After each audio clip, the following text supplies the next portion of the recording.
Maayong buntag sa tanan.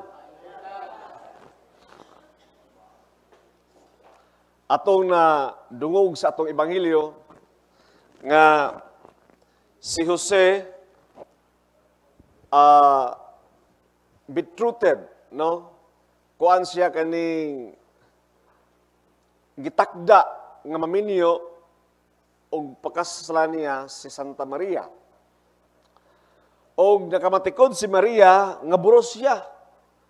Pinaagi sa Espiritu Santo. Kaya nagpakita man gyud si Gabriel, si San Gabriel ang anghel kaniya, og niingon siya nga matuman unta kanako sumala sa imong pulong. Insa I am a handmaid of the Lord, so lugoon ako sa Dios.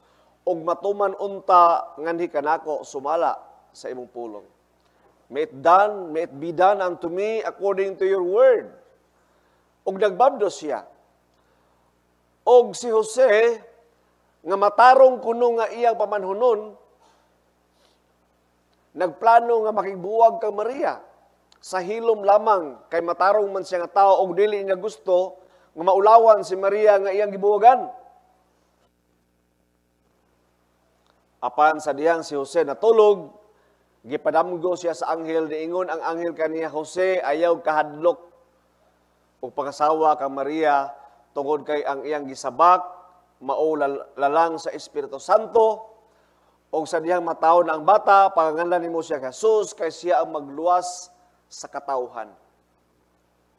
O sa diyang nakamata si Jose, iyang gituman ang gisugo sa anghel kaniya. Naigitawag nga Pro-Evangelium of James, usa siya ka apocryphal writing nga mahulog siya nga church tradition.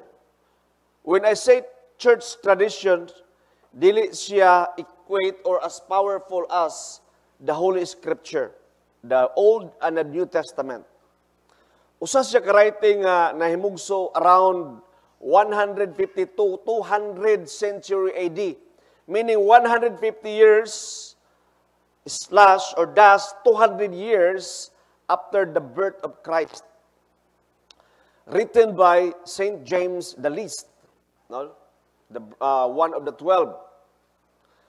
Proto-Evangelium nga nag-ingon. And this, iyang kaning pagkasulat, gi-adapt ni sa Eastern and the Western Church, the Orthodox and the Roman Catholic Church, and many of saints and doctors of the church accepted this writing. Okay? Daghan nga mga doktor, dili doktor nga ganahilantan ka, doctors of the church, theologians, and saints, mga santos, like Chrysostom, Ambrose, Origen, Epiphanius, and Saint Jerome, accepted this teaching, the Proto-Evangelium of James, nga nag-isip si Jose, usa ka widower, balo. O giklaro diha nga si Jose usa ka righteous nga tao. Okay? Usa ka tarong nga tao, righteous. Og moyo nga righteous during sa ilang time, dili para sa atong righteous karon nga wa man ko sala, Father, diri ra ko sa balay, dili dako kaning pwede ra man di ko magsimba. Kay wa man ko nakapamakak, wa man ko nga nakapanglimbong sa akong isigataw. Naala ko Bible, Father, o niya magampo ko sa Ginoo. Niya wa ko nakasala. Munang righteous na to, di ba? Sa pagtuo sa uban. Dili na. When you say righteous, he is a follower of Torah. Okay? He frequently went to synagogue and temple. Og iyang gituman ang balaod ni Moses og nakapahimuot siya sa Dios. Matarong kana para sa ila. Okay, dili to matarong nga naglain-lain og siya ra naingon nga matarong siya kay wa siya sala. And si Joseph, according to the Proto-Evangelium of James, is a widower og na siya anak nga upat og na siya anak nga babae nga duha, unom tanan. Upat ka lalaki og duha ka babae og balo siya. Og wa na siya nagplano, makit-an nimo sa kinabuhi nga magalagad na siya sa Ginoo uban sa iyang mga anak. And he is a elderly man. Dili siya tiguang, but elderly. Kanang hamtong na ba? O pangidaron. Unlike ni Mary, I will give you a short background of Mary according to Proto-Evangelium James. Mary, anak siya ni Joachim o ni Anne, Saint Joachim and Saint Anne, nga dugay kayo sila nga wa nakaanak. Until such time, just like the days of Hannah, nga iyang gisaad si Samuel, nga kumataw lamang ang bata, iyang ihatag sa Ginoo. Di ba kato si Prophet Samuel, si Eli, nga si Samuel baby pa siya, or kaning bata pa siya, dili baby, no? A little boy who used to hear God, just like to Prophet Eli, no? Usa ka propeta nga si Eli. Si Santa Maria, si Saint Mary, tungod kay dugay kayo sila ni Joachim ug ni Anne nakapanganak. In sila kumataw lang ang bata, among ihatag sa Ginoo, among ihatag sa templo. When Mary was 3 years old, gidala na siya sa templo, nidako gid siya sa templo sa Jerusalem, sa Israel. Mao na nga nagaling mga defection ng mga writings diya nga puli-pulihan siya og kugos sa mga madre dito. Madre lang ang guwan nga term para masabtan nato. Mga babae po dito nga mga biyuda nga nagdedicate sa ilang kinabuhi for temple worship nga sa tibuok adlaw nagpuyo lang sila sa templo nangalagad sa Ginoo. Why uli ay? Ug si Mary, cute kay nga bata nga 3 years old pa dito rin ako sa templo. Wa siya gihatag as infant kay she needs breastfeeding. Kailangan ipatutoy siya ni Saint Anne. Ug dito siya si Mary ni dakaw sa templo. Ug niabot og 12 years old na siya, nagdalaga na siya. Ang mga elders dito sa temple, dili na nila si Mary tungod kay nakita nila nga maminyo gid siya. No, dili siya awat sa uban nga mahimog yun nga pa sa to term madre ka nang digid maminyo. So nay usa ka tarong nga lalaki nga righteous man gibetrothed siya ni Joseph. Nga Joseph as a righteous being a righteous man nga nanapa yung mga anak, Joseph will be like a father at the same time a husband and a protector. Tungod kay during the time of Mary before the birth of Jesus, under man sila sa pangagamahanan military power of Rome. Okay? So makita na to senaryo no nga mga army di magbaklay-baklay sa ilang kalye. Kung mag-agi ka sa dalan mo singgit ang mga army nga padaplay kay na mga sundalo mo labay ina na ba? So inadto ang ilang kahimtang kaniadto. Og naulipon sila sa Roman Empire kaniadto. So think of this. And Mary she grew in the temple. And Joseph being a widower, kanunay mo agto sa templo. Ug ilado kay siya sa mga pare ug sa mga elders. Nga kini si Joseph mas haligan gid ato di. Og si Mary ilang gibetrothed kang Joseph. Rito to pamaagi to sa mga leader sa simbahan. So muna siyang senaryo. Mauna nga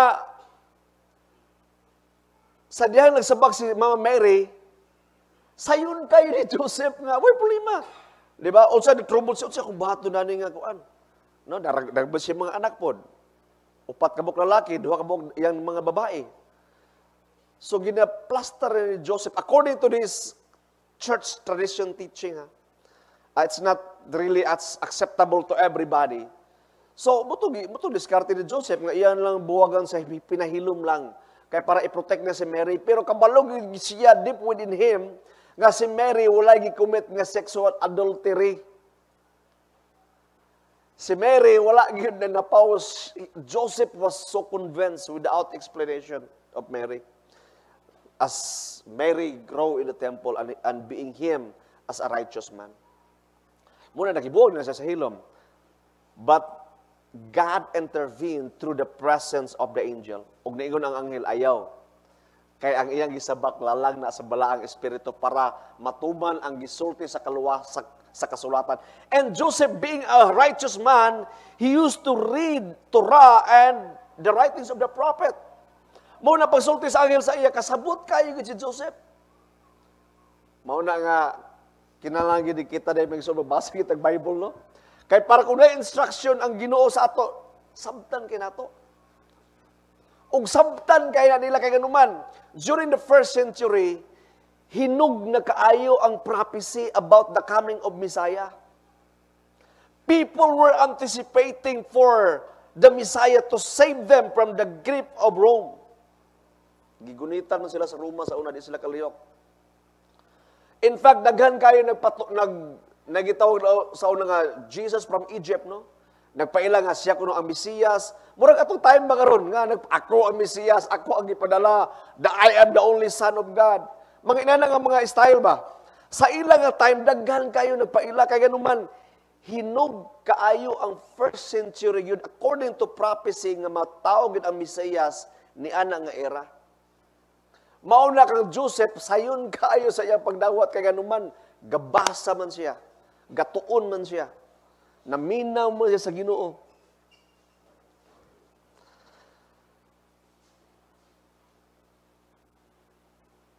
As we can see, in Matthew chapter 6, Mark chapter 6, gimension dito nga si Jesus o ang iyang mga igsuon nga lalaki nangita kaniya, di ba? Sumoto siya ang the sons and the daughters of the widower Joseph, according to Proto-Evangelium of James. Joseph's humility, trust, and obedience to God, to God's will, is teaching us how to embrace God's plan with faith and sacrificial love. With faith and sacrificial love. Maigsoon, dili gid ta makabaton og with faith kung wala ta naminaw o wa ta nabasa. As we always learn, faith, ang pagtuo, mabuhi lamang by hearing, reading, and hearing the Word of God. And Joseph used to, kanunay siya naminaw o nagbasa sa pulong sa Ginoo. And we become instrument, just like Joseph, we will become an instrument of God's divine purpose. Matag usa sa ato ang Dios na ay divine purpose. Ug matuman lang na siya kung andam ta maminaw sa Ginoo sama ni Senior San Jose. Matod sa usa ka Blessed Tudor, reflects Joseph's Joseph's quiet strength and resolve. Quiet strength. Di ba, wag tayo makita nga si Jose tagaw-taw diya sa Biblia? Kaya wala kayo gisulti ba, no? Gamay ra ka mabasa sa iyang kinabuhi. Paunsa siya nabuhi, wala kayo mention. Ginala siya nga anak siya ni David. No, gidala niya si Maria sa Ehipto. Nahimo siyang the protector or the savior of the real Savior.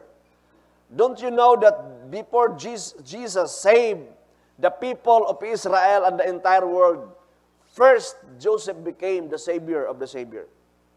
Tungod kay siya ang nag-save from the desire of Herodes. Di ba si Kristo gusto pati ni Herodes? O nikalagoy sila sa Ehipto? Si Jose, nga ang bana ni Maria, mao ang nagsalbar sa mama o sa anak nga iyang sa bata nga si Jesus. Blessed Tudor reflects Joseph's strength and quiet resolve. And so we are called like him, to be like him, to embrace our vocation and remain faithful to God's will, even when it demands sacrifice. Nabay mga anak si Joseph, according to the Proto-Evangelium of James, napod siya mga pamilya. Na siya daughter and sons. Pero, iyang gisakripisyo, wa man niya biyae, iyang giuban. Kung tanaw nimo si Joseph, sa dihang gisave niya si Mary and si Jesus, diha sa tiyan, gidala niya sa Ehipto. O sa diyang ningon ng Biblia, sa diyang namatay na si Herodes, gipadamgo siya sa Dios nga muuli na balik ngadto sa Israel, and they settled in in Nazareth. Kay patay na ang gusto mo patay sa bata for 2 years, more or less. They spent in Egypt. Nagpuyo si Kristo sa Ehipto. Napoy lain nga Joseph, nailain nga Jose, ang karaan nga Jose nga anak ni Jacob, gipadamgo gyapon. Joseph the dreamer, if you remember, one of the 12 tribes of Israel. Og katong nga damgo, tungod kay naay dakong gutom sa tibuok kalibutan. Tanawan niyo ang parallelism and typology, ang kanang comparison ba. There will be a great 7 years of famine. That is why Joseph the dreamer, gisent siya sa Ginoo ahead of the 12 tribes sa Israel para isave ang iyang katawhan sa dakong gutom. And God speak to Joseph the dreamer through dream, pinagis damgo. And eventually we know how the story unfold. Na kakaon ang tibuok katawhan sa Israel, the 12 tribes, ang ilang mga anak, ang ilang mga apo, up to the 10th generation, they tribe in Egypt. Until such time nga niabot si Moses, gihawa sila, million of them from Egypt, gidala sila sa land of promise. The first reason why God gidala sila dito sa Ginoo, para sila makaon. Ma-spare sila sa 7 years of famine. Og tungod na siya sa iyang anak sa Ginoo nga pinaagi ni Jacob nga si Jose. Ang ikaduhang Jose, the second Joseph, which is Joseph, the husband of Mary, not Joseph the dreamer, gipadamgo gyapon sa Ginoo para salbaron ang iyang katawhan gikan sa dakong gutom. Tungod kay ang gisabak ni Mama Mary, mauman ang pan sa kinabuhi. Ang katawhan sa Israel, gisalbar niya sa dakong gutom. Apan pinaagi ni Mama Mary, si Joseph, gipadamgo nga salbaro niya the Holy Family. Tungod kay ang gisabak ni Maria, mauman ang solusyon sa dakong gutom. That is why Christ, si Kristo, natao siya sa Bethlehem. Bethlehem means the house of bread. The bread of life, conceived by the Theotokos, the mother of God or the bearer of God, was brought to Bethlehem. Si Kristo nga mao ang solusyon sa atong gutom, nga mao ang tinuod nga tinapay sa kinabuhi, gidala sa Bethlehem. Bethlehem means house of bread. Natao siya sa pasungan. Unsa man ang pasungan? In the manger. Kung makita nimo ang gwapo kay defection ni Christ, when He was placed in the manger dito sa pasungan, gibutang siya dito sa dish.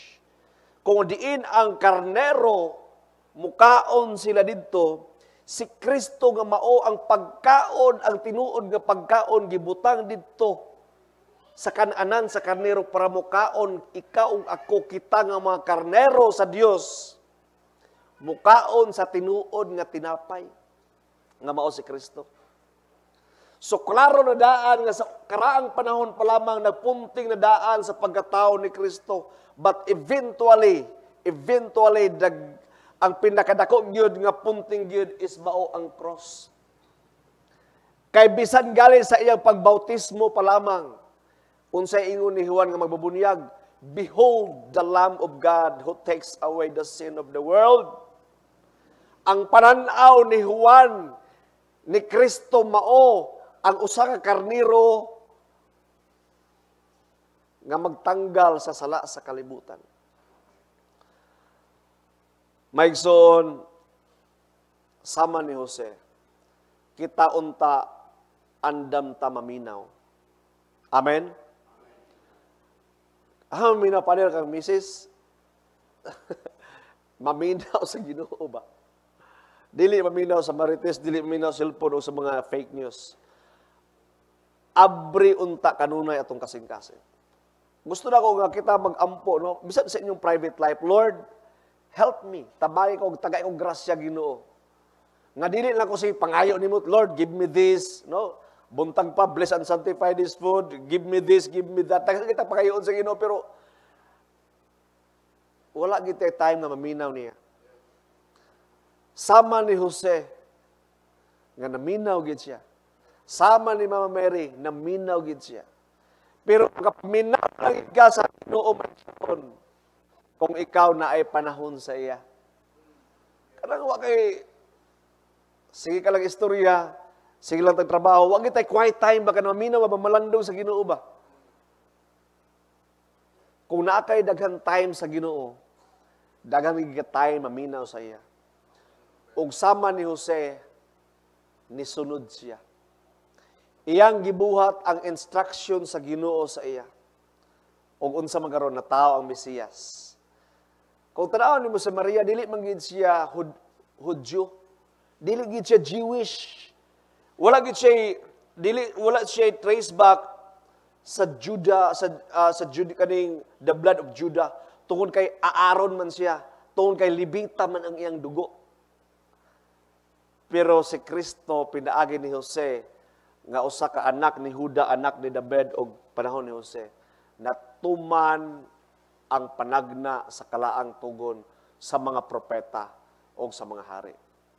Magsuon sa atong kinabuhi, atong paghinaot, nga sama ni Jose, maminaw ta, ug andam ta mo sakripisyo para kita makatuman sa kabubuton sa Ginoo. Amen. Palihog manindog.